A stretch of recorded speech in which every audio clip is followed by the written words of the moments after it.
Hey everyone, how's it going? Today I wanted to do a quick video talking about when did the little season begin, why I think it began in 1776, how long is the little season, and some other things here. Just starting when the little season began and why I think it began in 1776. So we know that America became a nation in 1776. However, we also know that the Illuminati was founded in 1776. If you just do a quick Google search, when was the Illuminati founded? It was in 1776. And I don't think this is a coincidence, and I'll get into that a bit more. But if we notice here, on the American currency, we see a lot of Illuminati symbols, a lot of occultic symbols. You see the all-seeing eye, the pyramid here, different things like that. I don't think that that's a coincidence either.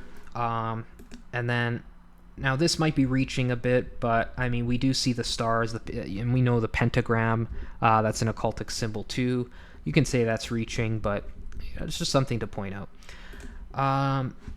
But we also have the Statue of Liberty, and the Statue of Liberty is actually Lucifer. So we see this painting of Lucifer here, and we see the Statue of Liberty. So this is actually Lucifer. So, I think you guys see where I'm going with this. All of these things connected together. And, we see, the Statue of Liberty or Lucifer. We see a chain on its leg. We know, this is representing Satan being bound, right? And the chain is broken free, and of course they have a different narrative, but I think that's important to point out here. Another thing that I noticed is actually the forehead of the Statue of Liberty has the windows for the onlookers to look out. Now we know in the occult they have they use they have the third eye, the third eye on the forehead, and so I don't think that's a coincidence either. And they use that kind of to access the spiritual realm illegally using the third eye, and that's on this forehead. So I don't think that's a coincidence either.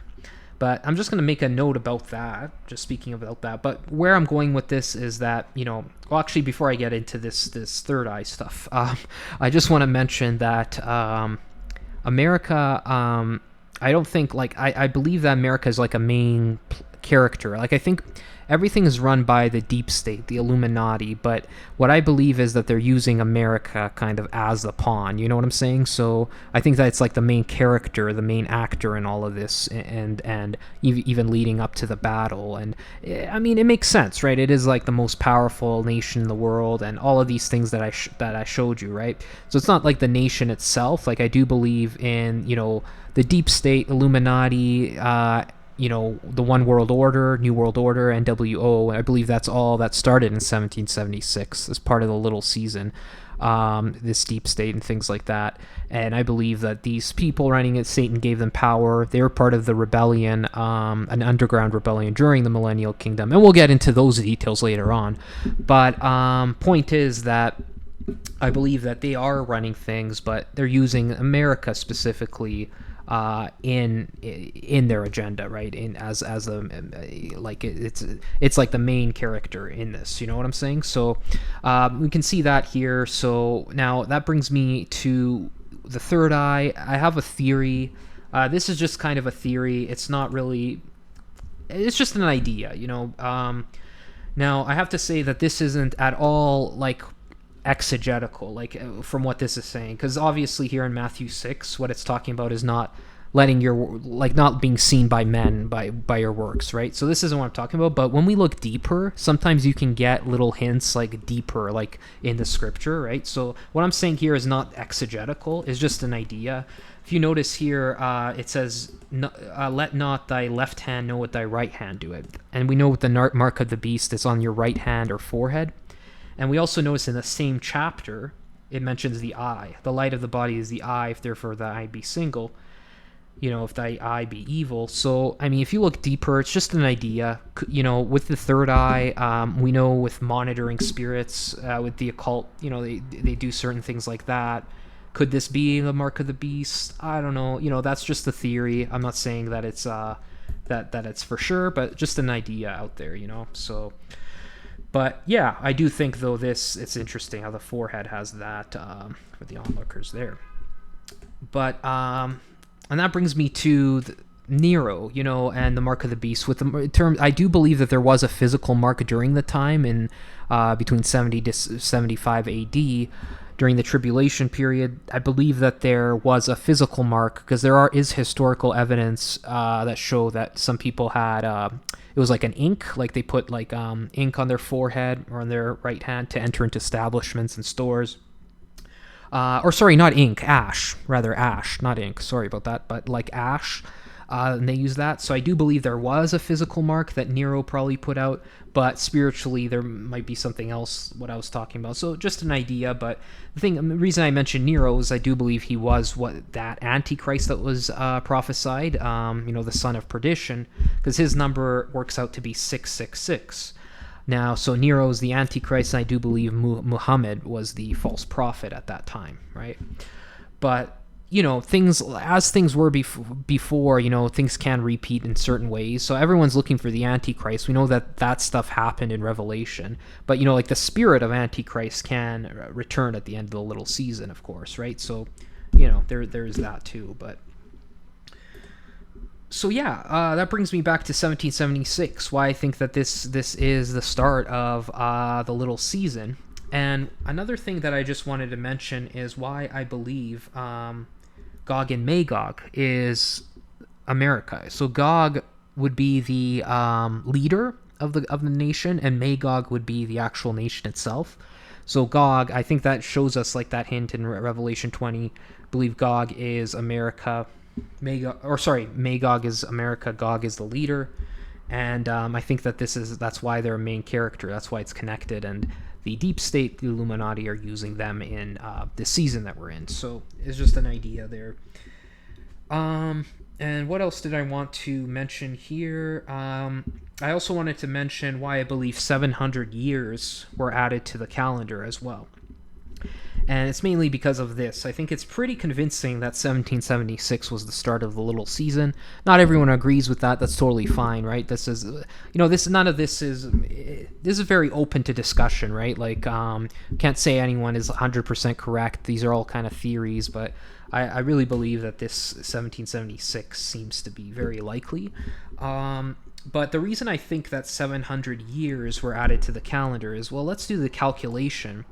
If in 76 AD was when the tribulation ended and, the second coming, the millennial kingdom began, because we do have the evidence that, around 75 AD, that's when this destruction happened. And then, we can say 76 AD, the millennial kingdom began, the second coming, and things like that. So if that's the case, so that you guys know why I think 700 years were added to the calendar, right? So if we go 76 plus 1,000 for the millennial kingdom, that brings us to the year 1076. So this is the actual year that the little season would have began. But if they added 700 years to the calendar, it brings us to 1776. And so, yeah, that's one of the reasons I believe that 700 years were added. And then also what I want to mention is that how long is the little season? Well, I have another theory. So if a season is a quarter of a year, then what is a quarter of a millennium? Like a quarter of 1,000 years. It's 250, right? 250 years. So 1770, if the little season is 250 years, it's just a theory. I'm not saying it's for sure, right? But it's just an idea.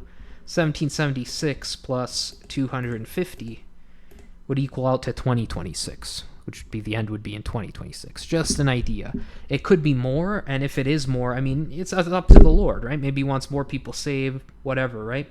But I still think regardless, even if it's longer after 2026, 1776 is still the start of the little season, I think, in my opinion. But just an idea there. Another thing I wanted to mention is the age of the Earth. Now, I think another theory here is I think that once everything is done and once the new heavens and new earth get created and all that, it will be 7,000 years, because 7 is the number of completion. Everything, God does it. He made the earth in 7 days. Wouldn't it make sense that 7,000 years would be the age of the earth when all of this is done, when the new heavens and new earth is created? So if that's the case, I believe that now there is some you're probably thinking, well, how would that make sense? How would that work out? Well, in terms of biblical cosmology, everyone thinks that, the Earth is almost 6,000 years, and that would be correct if we don't take into account that 700 years were added, right?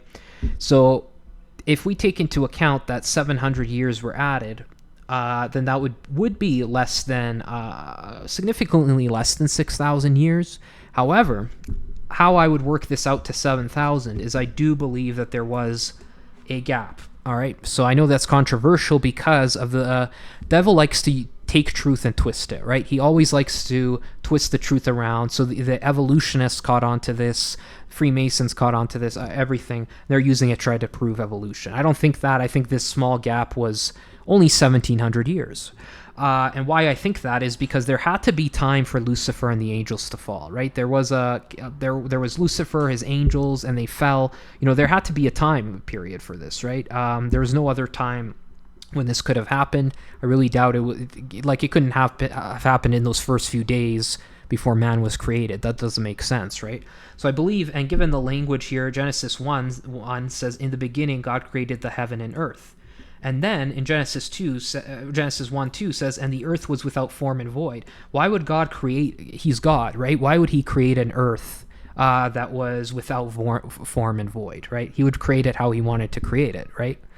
So that doesn't make sense. So it makes sense, though, if you consider he created the heaven and the earth, something happened, and then that's what caused the earth to be without form and void, right? And he did this a lot of times. Remember with the flood? Remember, at the end, he's going to blow fire on the earth. We know in the tribulation, certain things like that happen. So it makes a lot of sense, right? When the angels fell, Lucifer fell, then we came to Genesis 1:2. Why is this hidden? Well, because it's not really, those certain things aren't really important for him to put in, right? Because this is mainly for humans, and that stuff was pertaining to the angels before humans were created, right? But I mean, we know that Lucifer and the angels fell, and there had to be a time for this. And I believe it was between Genesis 1 and Genesis 1:1 and Genesis 1:2. And if this is what I think is true, that we're close to the end, and it'll almost be 7,000 years of the earth since the earth was created, then this would be 1,700 years in here, right? It would work out to be that. So yeah, let me know what you guys think of that. But yeah, I still think that the little season began 1776 regardless. All right, God bless.